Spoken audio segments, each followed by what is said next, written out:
Can you give a thumbs up if you can hear me? All right, great. I have firm resolve investing in Bitcoin is a bad idea. Merriam-Webster defines bad as not desired. Thus, my affirmative burden is that if I can show you investing in Bitcoin is not desired, then you ought to vote pro. My main narrative for today's debate is the inevitable collapse. The main driver of speculative investment in Bitcoin is the fact that the number of Bitcoins will be limited to 21 million.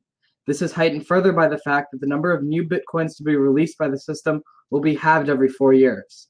In July alone, the expected reward decreased from 25 to 12.5. This creates two main issues. First is that wealth in Bitcoin is concentrated in few hands. This creates a potential problem because payments to miners are only given through block rewards. While transaction fees account for 0.03% of Bitcoin's revenue, block rewards account for 99.7% of Bitcoin's revenue. And as the number of block rewards decreases and transaction fees don't increase, you see miners receiving less and less profit for making Bitcoin, which means that more and more miners drop out. This creates three main subpoints. The first is decentralization of Bitcoin. A Forbes article found that the ensuring reason why Bitcoin succeeds is the fact that they have a centralized network sporadically throughout the entire world. But they see the number of block rewards going down means there'll be less miners, which means the entire Bitcoin system becomes decentralized. This means that miners don't have the incentive to continue to create Bitcoins, and the less Bitcoins that exist on the less miners that exist on the market means the system is more centralized and more at risk for security breaches. Tim Lee, an expert in block rewards, found that 1/3 of Bitcoin transactions are already attempted to be hacked, and he says the only thing preventing the entire Bitcoin system from falling apart is the idea that they have a massive international network. My second subpoint is China's regulation. More than 50% of Bitcoin's mining market is directly from China. But the main problem with Bitcoin is that if Bitcoin is controlled by 51% of a certain company or a certain user, then the mining system fails. And the reason why is if 51% of blockchains are regulated by one mining group, there is no way for Bitcoin to regulate the people who are changing the timestamps, which means effectively one person can single-handedly change the system and allow people who have Bitcoins to lose all of their value. In 2014 alone, Gash.io got 48% of Bitcoin, and had they gotten to 51%, they would have upheld the entire market. Now, this isn't something that hasn't happened in the past because the bank that used to give out Bitcoins in Japan filed for bankruptcy when they weren't able to effectively pay loans of $750 million worth of Bitcoins. My subpoint C is about the fact that Bitcoin doesn't have the chance to succeed because of the fact that they would need to reach 2,000 times their worth, but I'll talk about that one in my next speech. All right, so I guess I start right now. All right, so I just want to mention that it's actually 22 million Bitcoin in circulation at the time when all Bitcoin is mined. But the thing about that is, because there's 22 million Bitcoin, the main advantage of Bitcoin is not necessarily the mining perspective. It's the fact that people are willing to pay more. Well, the thing is so Bitcoin is a method of exchange, right? So people are buying goods and services with Bitcoin, and that's the main advantage of using Bitcoin, not necessarily the mining perspective, which backs the blockchain, which is the infrastructure of Bitcoin, but people trading Bitcoin and buying goods with it. So the price of Bitcoin is not going to stagnate or decrease because as there's less and less available, people are willing to trade more and more for a Bitcoin. So it becomes more and more valuable because it's limited in circulation.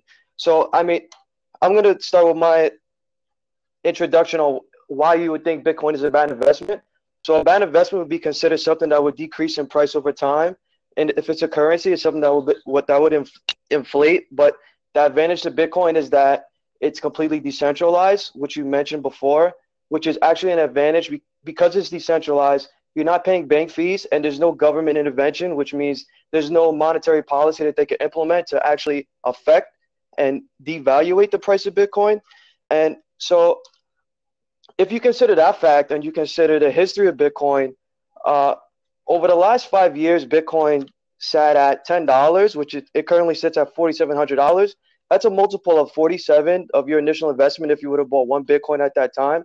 If you consider the value of Bitcoin a year ago, where it was $600. So you're late to the party, and a year ago you decide you want to buy Bitcoin, you would have already made 8 times your money. So Bitcoin, considered as a bad investment, that's false if you consider returns that you would have already made if you would have invested in Bitcoin in the past. So now you want to consider the future of Bitcoin. Bitcoin is limited, so people are going to want to pay more and more for Bitcoin as time moves on. So I drew a simple supply and demand graph to kind of illustrate that. So supply is inelastic because there's but so much Bitcoin that can be mined. And as you can see, it's a straight line. And we'll start with demand one, which is just a standard demand line. People buying and selling. There's no interest. So because supply is inelastic and there's but so much, demand could only increase because there's no government intervention or no monetary policy that they can implement to inflate Bitcoin or any other cryptocurrency. So supply is unchanged. The price is purely established by demand, which at this point. All right, so I'm going to go through some rebuttals and then get back to my arguments. So first, you talked about that it's for goods and services and not for the intrinsic value. But the only problem with having 21 million or 22 million, doesn't really matter, Bitcoins, is the fact that when the number of Bitcoins gets capped, and because miners are solely paid off a block reward, you're going to see less and less miners. Because right now, there's a lot of incentive for miners to create Bitcoins. There's a high block reward. But when you decrease the number of Bitcoins in circulation, you're going to see more miners dropped out. This is problematic as a security problem, not a money problem. The reason why is when you have less miners, there's more points of attack on Bitcoin's system. And this has happened with several cryptocurrency companies already, and not Bitcoin yet, because as of right now, they still have a high block reward. So I'm simply saying that when they reach that 22 million limit, they're going to have far less miners, which makes their system really vulnerable, which goes off Tim Lay's point of saying that Bitcoin's already hacked in 1/3 of transactions, but when there's less miners, this is going to be more problematic. The next thing you say is there's no government intervention, and I would agree right now that's correct. But I'll give you an example of when government intervention would occur, and that's when there's illegal activity taking place as a result of Bitcoin exchange. So this happened in Europe, where there was a drug cartel using Bitcoin to facilitate their transactions, and this cryptocurrency company went completely out of business because as soon as the government realized that there were illicit activities using a cryptocurrency, they regulated it. And as a result, because there was regulation on the currency, immediately investors dropped out. And as I'll explain later, as soon as there's a small setback in investor faith in a cryptocurrency company, the company had a flash crash and the value went to zero. And then finally, you drew this supply and demand curve, which would be great if we're talking about standard economic theory. But the problem with cryptocurrencies is the fact that flash crashes can occur. So I think the best example that we can talk about is Ether, which is arguably the only cryptocurrency that has a better infrastructure and a better outlook system than Bitcoin. And the reason why is because they're used exclusively by corporations because they use a smart contract. So while Bitcoins have no value when they're sitting in your Bitcoin wallet, these Ether currencies are trading themselves and hopefully improving their value. So that's why Barclays, JP Morgan, UBS have said that they would rather use Ether than Bitcoin. And what happened with Ether is that they were at $319 last June.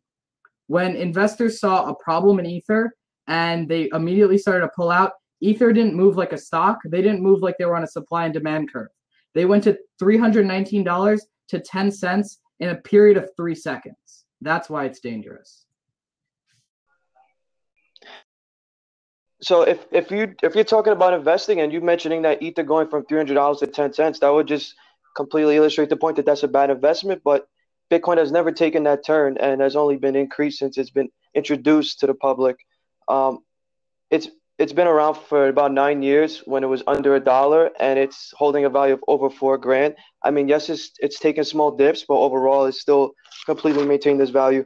You also mentioned that it's insecure because there's going to be less miners, so they have less incentive to exert GPU power towards mining. But the fact is that all transactions are completely encrypted, and so are the people's wallets that use the people that hold Bitcoin, and their wallets are completely encrypted. So basically, it's almost physically impossible for them to be hacked. So yes, it may be easier for large companies or large organizations that do business with Bitcoin that don't have the most secure way of transacting with people. But if you're talking about me selling something to you and you buying what I'm selling, there's no way that there would be someone that would be able to get in the middle of our transaction and hack some of my Bitcoin. So it doesn't take away the value of the Bitcoin necessarily that there's a chance for people to get in the middle of it. But the thing is you really have to consider the history of Bitcoin and that since its inception that there's been no sharp decreases in price. Yes, here and there, but it's over $4,000 today. And it has a market cap of $77 billion, which I think is another significant point to consider, versus Ethereum, which has a market cap of $36 million and which has a lot more Ethereum currency in fluctuation. So Ethereum would face the problem of inflation versus Bitcoin, which wouldn't. So I think that's even more important to consider versus saying that Bitcoin is a less valuable investment because it faces competition from Ethereum, which is completely not the case. If Bitcoin is the primary method of exchange when it comes to digital currency, and digital currency is an emerging market in itself versus the emerging markets that are actually using Bitcoin to execute transactions. So Ethereum is another cryptocurrency, and it doesn't compete with Bitcoin because Bitcoin is much more viable and is being implemented by so many more businesses. So security isn't an issue because everything is encrypted. The value of Bitcoin is completely going to appreciate as there's less and less Bitcoin available and it's limited. And the supply and demand graph that I drew shows that Bitcoin is limited, and as ever increasing demand, so will the price increase. All right, so let's talk about the first argument that Bitcoin only increases in value. I think the best analogy we can use is the dot-com boom. For the first year of the dot-com boom, everyone thought, you know what, you invest in these companies, it'll just keep going up. And for a year, you would be right. And then the year after that, they all crash. And that's because Bitcoin is on a bubble where currently the number of Bitcoins being mined right now makes it a safe investment. But what I'm saying is that Bitcoin will inevitably collapse. And I would never put my money in something that's going to collapse eventually, and that there's a reason why it'll collapse. It's not just a stock that's built off customer relations. So let's see why Bitcoin will inevitably collapse. So the CEO of a Bitcoin company called Zappo, Wentz Sarez, says that in order for Bitcoin to reach the value where it actually will be working, as you said, where the value will continue to increase, is that a Bitcoin will need to reach a value of about $1 million. So it needs to be 20,000 times what it is today. And he estimates there's only a 30% chance that Bitcoin is able to see these type of numbers. And the main reason is that Bitcoin is getting dominated in a market that has no regulation. And this turns that argument about government regulation not existing. The problem with cryptocurrencies is they're not like dollars. There's not just one US currency. There can be as many cryptocurrencies as there wants. So right now, from January 1st to August 16th, there were 17 main competitors for cryptocurrencies. Bitcoin ranked 15th. And although Bitcoin had great numbers, it posted 335% in revenue. There were 14 companies who outperformed Bitcoin, 13 of which who had 1,000 or more increase in revenue. And the best, which was NEO, had 31,000% increase in revenue. PIVX had 26,000 and BitBean had 9,500. So in the market right now, all cryptocurrency companies are increasing, which makes sense. The more you mine, the more value there is. And until you reach that threshold, the value is going to continue to increase. But there's two reasons why cryptocurrency companies fail. Either there's a flash crash, which hasn't occurred for Bitcoin yet, or I tell you when there's 22 million Bitcoins, the problem is that they're absolutely hackable. Just because they're encrypted doesn't change anything. The reason why is if someone controls 51% of Bitcoin, the way cryptocurrencies work is that everyone has their own ledger. The ledgers keep track of timestamps, and they keep track of the algorithm that's associated with the computer mining the Bitcoin. If someone has 51% of Bitcoin, they can change these ledgers and change the timestamps. It doesn't matter if Bitcoin is encrypted, because if a company or a large hacking individual is able to create control of Bitcoin, they change the timestamps, there's no efficiency to say my Bitcoin was before yours, and effectively they take over the market. Right. Okay. So you're predicting a flash crash, which at this point would already happen if it's so heavily, if it's already oversaturated. There's so many other cryptocurrencies, as you mentioned. There would have already been a flash crash because there would have been already been so many people already putting into it. The Litecoins and the Bitcoin Cash and the Ethereums and the 1,000 other cryptocurrencies that are being used and implemented as forms of digital currency would have already failed. And Bitcoin is actually the leader of all cryptocurrencies, so to speak. But the thing is, there's multiple reasons why you should invest in Bitcoin. And a flash crash is like saying the market will crash today, or saying the price of gold will go to zero tomorrow. You know, Bitcoin is very similar to gold, as there's limited amounts of it, and it's completely dictated by how much people are willing to pay for gold or silver, or so there's completely limited amounts. When you look at reviewing Bitcoin, it's the same aspect, except that the maximum of Bitcoin has yet to be reached. So yeah, you may say someone may own 49%, which is less than half, but I don't know of anybody that holds 49%, because that's saying that they own over 8 million Bitcoin out of the 60 million that exists, and there's an additional 6 million that needs to be mined. So 8 million out of 22 million, if that's the case, is less than a third. That's less than 30%. So they wouldn't really be dictating the ledger, as you had mentioned before. So I'm going to go over some key advantages that I was trying to get to. So one advantage is that it protects against inflation, which would devalue Bitcoin if that was the case, and devalue other cryptocurrencies, which may be the case in the future. It also protects against currencies, and it protects emerging markets such as Zimbabwe that has a $5 trillion note. Why would that even be purposeful? What can you buy with $5 trillion note? It almost serves no purpose, and it shows how government intervention can completely ruin a currency, which is not the case with Bitcoin. Is why it's such a beautiful thing to get into. So it has also gained global recognition as a medium of exchange. So countries all over the world are starting to use Bitcoin as a method of exchange. And that just shows that its significance and its growing interest, and how useful and valuable and efficient it is for other countries, not just the US dollar, not for ourselves, not for China.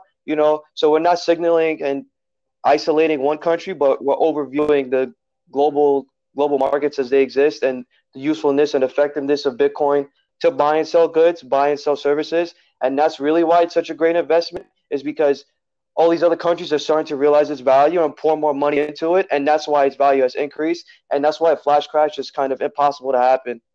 All right, so there's two main things to go off this. I'm saying a flash crash could occur, but I'm saying what's even more problematic is that it will inevitably collapse. So I'll quickly address your arguments and then go on to explain again why, even if a flash crash doesn't occur, which is pretty likely with security problems, I'll explain why it'll crash anyway. So you say the reason why Bitcoin is beautiful is because there's no government intervention. But as I addressed earlier, government intervention can occur with Bitcoin, and that's as soon as one person uses it for illegal activity. As soon as the government finds that it's being used for illicit activity, they're able to intervene. And when a government intervenes, they did this with a currency, as I explained, in Europe, and immediately that cryptocurrency went to zero. Because the problem is that this is backed by nothing. So as soon as the government regulates it, and they're not allowed, and people start losing faith in it, the number of investors pour out, right? Cryptocurrencies are so volatile. And as soon as the government intervenes, which is pretty likely because the more popularity Bitcoin gets, the more chances are that there's illicit activity. And this goes to the China point, which is my second subpoint, where I said that more than 50% of miners exist in China right now. China is the most likely to have government intervention because they obviously monitor internet activities. And the reason why China is so dangerous is not because one sole person needs to take 51% market share, is that if these Chinese hacking companies collude together and they gain 51% market share of Bitcoin, they're effectively able to wipe out the entire market, because as soon as they change those timestamps and the blockchains aren't in everyone's ledger, which is the only reason a cryptocurrency works, then they're effectively able to take out the entire market. But I would say that before this even happens, as soon as China's government intervenes in it, people will lose faith in Bitcoin and there'll be a flash crash. But inevitably, you're going to see a crash anyway because China's already attempted to gain 51%. They got up to 48, and there's no reason why they aren't able to do this in the future. And now the reason why I'm going to explain why Bitcoin is so dangerous is not because it's just been continuing to increase in value. So a market expert from Duke University says you should try to sell it. And by the time you try to sell a Bitcoin, your order goes through and the price will have dropped. Matthew Elbeck, a professor of marketing at Duke University, and Peter Smith, who works on CNBC, says those sudden ups and downs are bad news for your portfolio. Although Bitcoin had more than 100% return on investment in 2016, it's 5 times more volatile than the S&P 500, who says for the average investor is an extremely risky investment. Until people are able to understand how Bitcoin works, there's no real reason you can invest in something just because the price is going up, because that's the exact same problem as the dot-com era. Okay, so the S&P 500, contains the largest 500 technology companies that are in the U.S., right? So of course they're not going to be as volatile as Bitcoin, which is kind of gaining its value and not going to stabilize until supply has actually reached its limit. So that's just one economic point to point out. But how long are you investing in Bitcoin for? It sounds like your point is saying that you're holding long term over the next 20, 15 years or so, which is not even close to when Bitcoin will be completely mined out. Maybe, yes, there may be security issues for, like I mentioned previously, certain large companies that don't execute transactions as well, or maybe, such as companies that transact over the dark web, which may have security flaws, such as what was it? There was this one company that sold narcotics, and they had issues, and the Bitcoin was hacked. So yeah, maybe drug dealing and stuff like that. But overall, like I said, person-to-person transactions, whatever you hold in your wallet is secure to your wallet, and whatever I hold in my wallet is secure in my wallet. There's no intervention of Chinese government hacking blockchains and completely disrupting the ledger. And one thing that you failed to mention, and which is also very important, is that the U.S. is the most important holder of Bitcoin because we use it the most versus every other country.